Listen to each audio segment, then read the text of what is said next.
Hello everyone, welcome to SSC mentor. एक government job को हासिल करने के लिए आपको क्या क्या करना पड़ेगा, क्या क्या पढ़ना पड़ेगा, वो सब मैं इस वीडियो में आपको बताने जा रहा हूँ। बहुत ही ध्यान से सुनना। This video is going to be very important for you, क्योंकि अगर आपको यही नहीं पता होगा कि क्या क्या आता है तो आप कैसे कर पाओगे।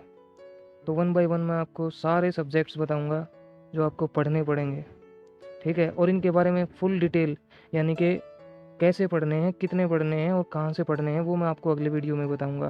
तो चलिए शुरू करते हैं। सबसे पहले आपको पढ़ना पड़ेगा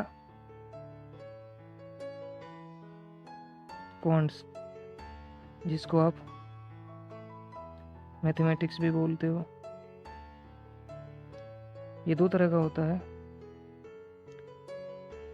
अर्थमेटिक, जिसमें कि 20 से लेके 25 चैप्टर तक होते हैं, और दूसरा है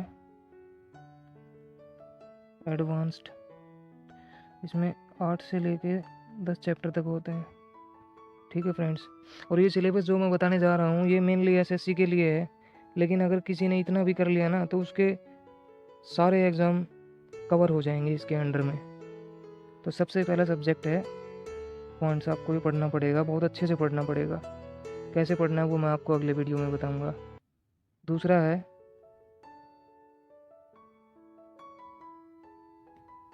रीजनिंग।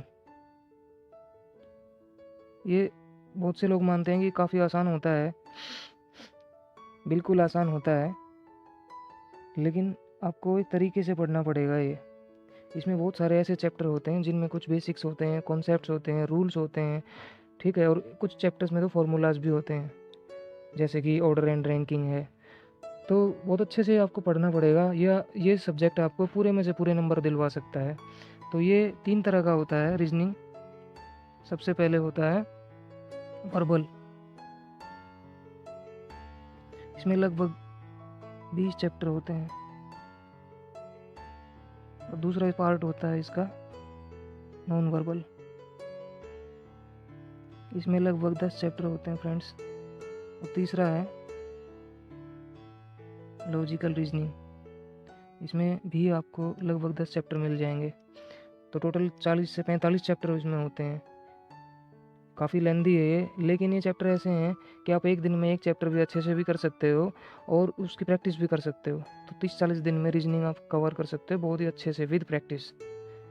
तीसरा सब्जेक्ट आपको पढ़ना पड़ेगा friends general English, most important. इसमें आपको पूरी ग्रामर पढ़नी पड़ेगी,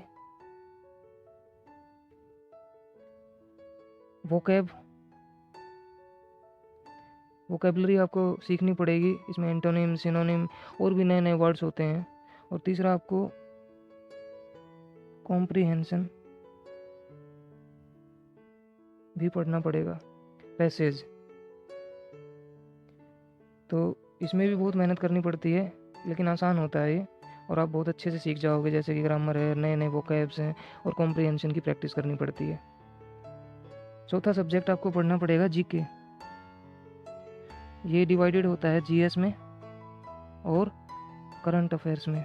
जीएस यानी कि static part, history, polity, economics, science, ये सब इसके अंडर में आते हैं। और करंट अफेयर्स यानी कि देश में क्या चल रहा है, स्पोर्ट्स में, इकोनॉमिक्स में, पॉलिटिक्स में, तो ये सब चीज़ें आती हैं करंट अफेयर्स में। इसमें आप मंथली पढ़ सकते हो। लगभग 8 से 10 महीने का करंट अफेयर्स आपको तैयार करना पड़ेगा जब भी आपका एग्ज़ाम होगा, उससे 8 से 10 महीने पहले का। और ये किस तरीके से पढ़ना है, पीडीएफ से पढ़ना है या वीडियो लेक्चर्स देखने हैं, वो सब मैं अगले वीडियोज़ में डिटेल में कवर करूँगा। इसके लिए एक सेपरेट वीडियो बनाऊँगा, क्योंकि ये आज की डेट में करंट अफेयर्स मोस्ट इम्पोर्टेंट हो गया है जीके के लिए। मान लो किसी एग्ज़ाम में 25 क्वेश्चन आते हैं जीके के, तो करंट अफेयर्स के 10 से 11 क्वेश्चन आते हैं। तो आप सोच सकते हो कि कितना इम्पोर्टेंट हो गया है। तो आप बिल्कुल टेंशन मत लो, अगले वीडियोज़ में मैं हर एक सब्जेक्ट के बारे में बहुत ही डिटेल में चर्चा करूँगा, ताकि आपको एग्जैक्टली पता लग जाए कि कितनी चीज़ पढ़नी है, कहाँ से पढ़नी है, और क्या चीज़ पे फोकस इतना नहीं करना है, ठीक है। पांचवा सब्जेक्ट है friends computer awareness.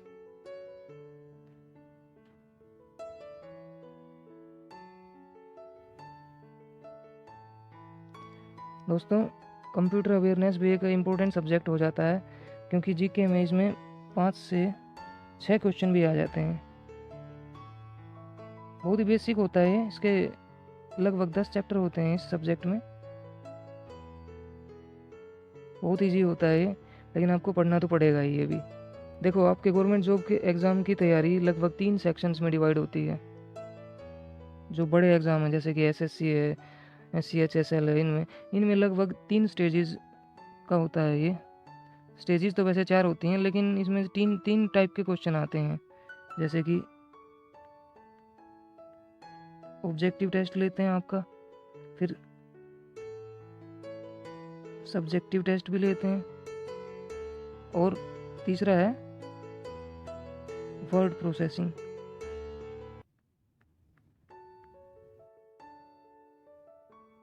Word processing तो ऑब्जेक्टिव में मैंने आपको बता दिया, क्वांट्स, रीजनिंग, इंग्लिश और जीके।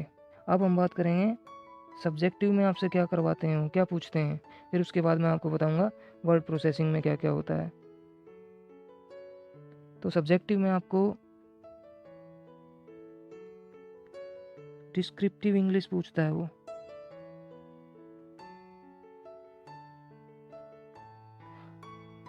और उसमें क्या क्या आता है डिस्क्रिप्टिव इंग्लिश में, जैसे कि लेटर राइटिंग हो गया,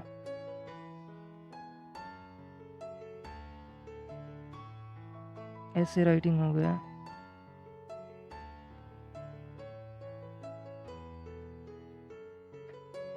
और प्रेसिज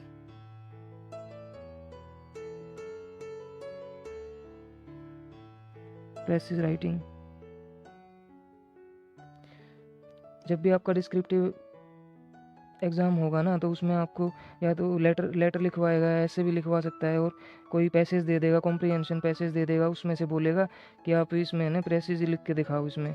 तो ये टेस्ट लिया जाता है आपको। देखो, हम गलती क्या करते हैं कि हम हमेशा जब तैयारी करते हैं तो क्वांट्स, इंग्लिश, रीजनिंग, जीके इन सब की तैयारी करते रहते हैं, और अपने डिस्क्रिप्टिव सेक्शन पे ध्यान नहीं देते, ना लेटर राइटिंग पे, ऐसे राइटिंग और प्रेसिज राइटिंग पे ध्यान नहीं देते। तो ये जो है ना, सिलेक्शन स्टॉपर बोले जाते हैं, क्योंकि बच्चा इसकी तरफ ध्यान नहीं देता, और जब इनकी बारी आती है तो उतनी अच्छी तैयारी इसकी होती नहीं है, तो ये फिर एग्ज़ाम ख़राब हो जाता है।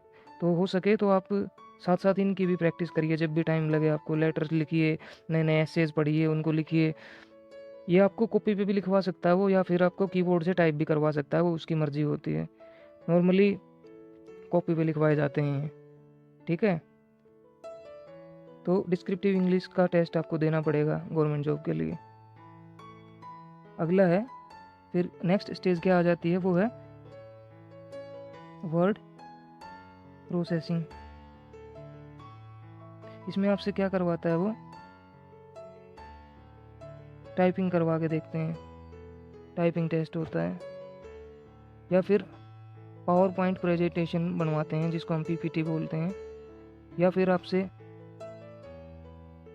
एक्सेल्स के फॉर्मूला बेस्ड क्वेश्चन पूछता है वो। फॉर्मूला बेस्ड जैसे कि टेबल बनवा के देख लेगा, और किसी फॉर्मूले का यूज़ करते हुए टेबल बनवा के देखेगा। तो ये टेस्ट होता है वर्ड प्रोसेसिंग के अंडर में। ये भी सिलेक्शन स्टॉपर माना जाता है, क्योंकि बच्चा इनकी तरफ ज़्यादा ध्यान नहीं देता। तो अगर आपको फाइनल मेरिट में आना है तो इन चीज़ों की तरफ ध्यान देना ही पड़ेगा, चाहे कोई भी एग्ज़ाम हो, आपको इसकी तैयारी करनी ही पड़ेगी।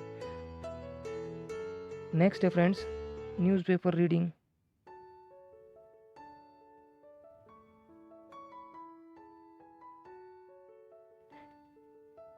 UPSC में तो ये बहुत ही कंपलसरी होता है, इसके बिना तो कुछ हो ही नहीं सकता।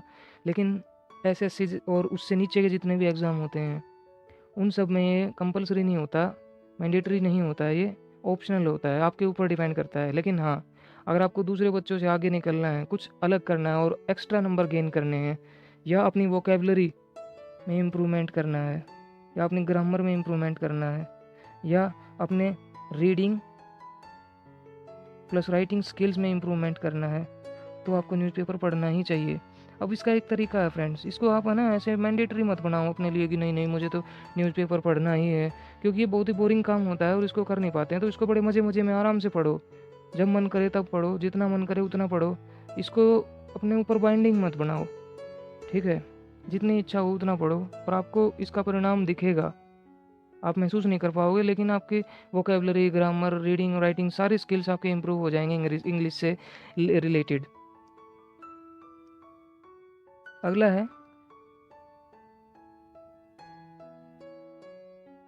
Physical test preparation.